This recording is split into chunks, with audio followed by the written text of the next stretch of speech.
Hello, everyone, and welcome to another edition of Ian Saturday Night on a Sunday. I'm a day late, but as you could say, I'm a day late and $1 short.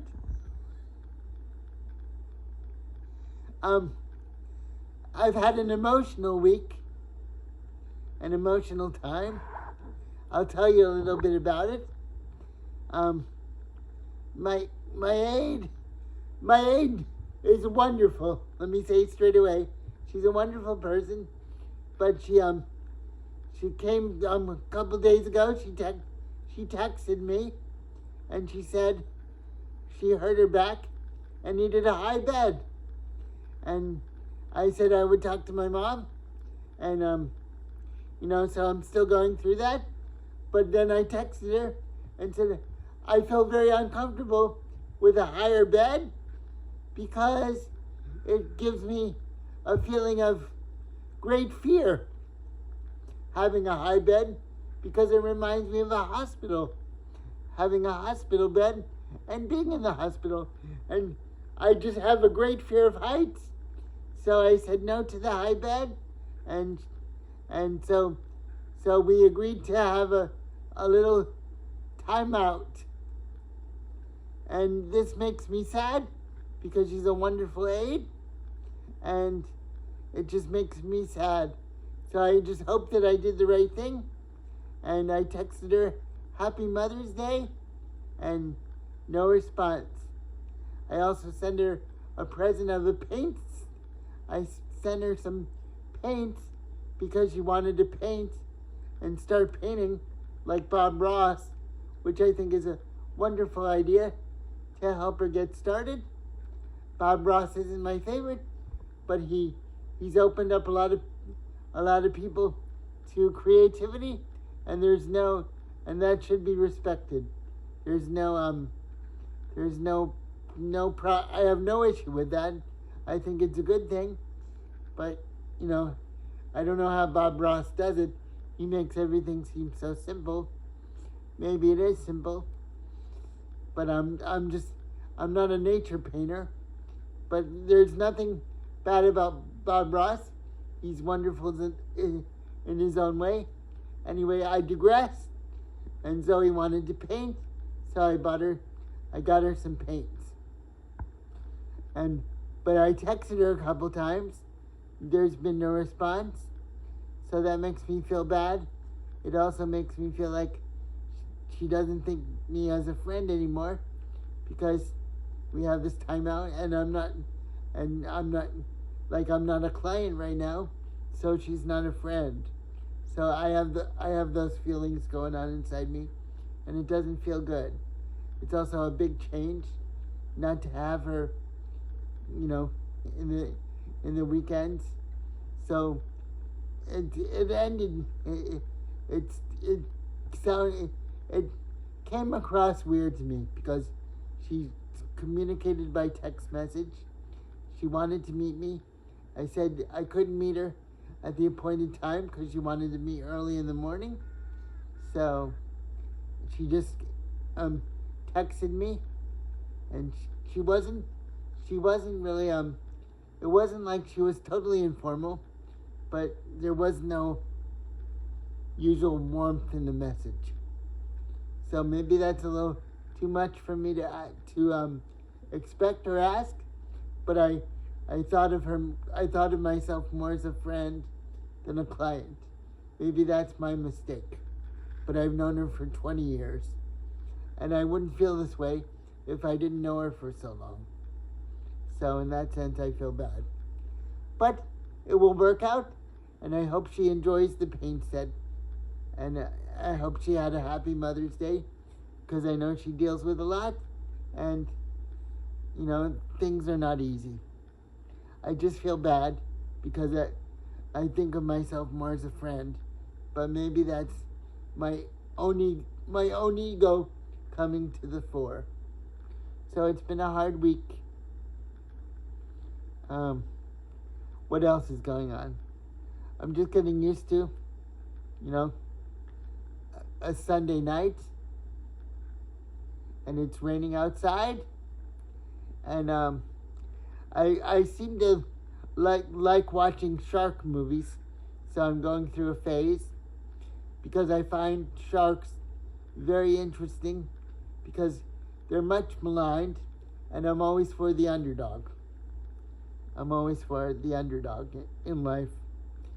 And sharks are just doing their job being sharks, and people are killing them. So, and thinking they're like some kind of satanic beast, and nothing can be farther from the truth. They're just animals like chimpanzees and alligators and bumblebees and cougars and there's all kinds of wildlife, and I don't think anything living is really evil per se, and I think that's about. I think humans are very arrogant.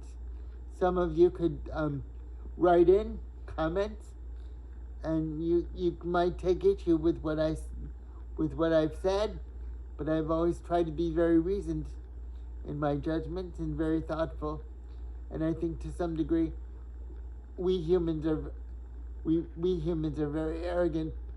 We're a very arrogant species, and we think that everything should bend to our will just because we're humans, and and we can write books and communicate and think about life and death, and somehow that gives us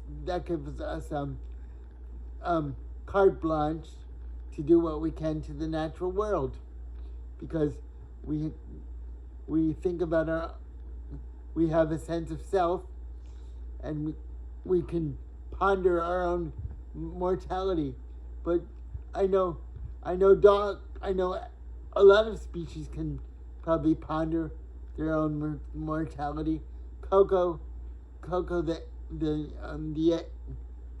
gorilla, I'm sure he can ponder she pondered her mortality too. I'm sure she did. And then there's a lot of other things in the animal kingdom that have a sense, maybe not the sense that we do about our own mortality on this at least on the terrestrial plane on this earth, but I'm sure other species have some kind of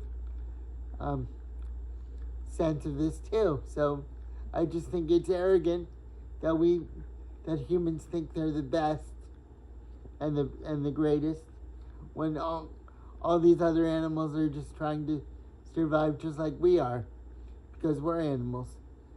We might be a little more self-reflective because we have the field of philosophy and art and painting to reflect upon, but that shouldn't really give us a sense of superiority, because these are just cultural. All these things, ideas are just cultural frameworks. Frameworks of things. I mean, there's the Bible to consider, but I think Jesus himself would think that all animals should be valued and respected. And that's just, after all, you had Saint Francis, who had such a great kinship with the animal kingdom. So I just think that humans can be arrogant, and this is not a good thing. And I've always liked sharks because they seem so mysterious, and they're much maligned. But by the light of day, all they're really trying to do is be a shark. A shark is just a fish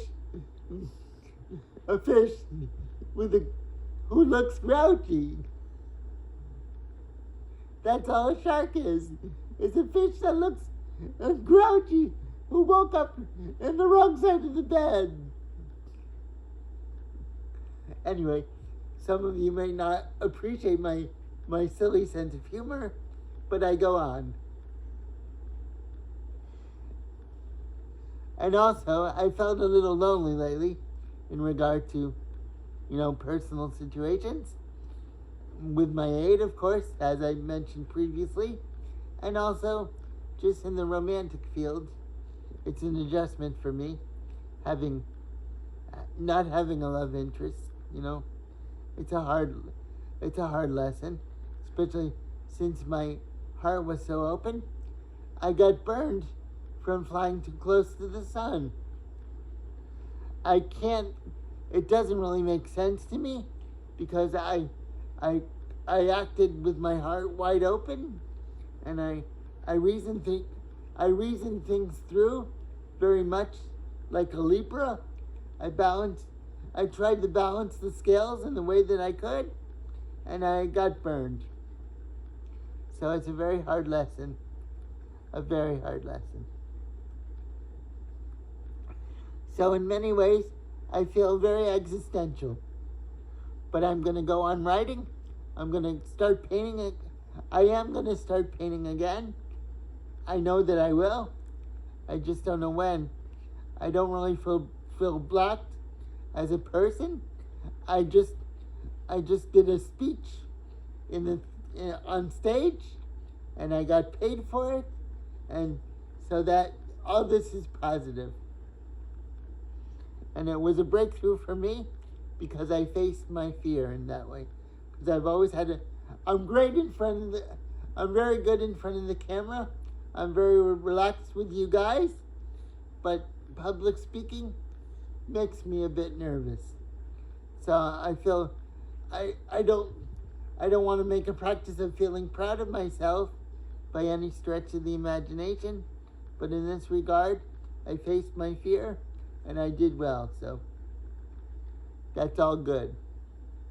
And I notice I'm leaning a bit. I tend to do that, but I can always lay straighter. No, I'm never totally straight. but I can be straighter. Like, good day to you, sir.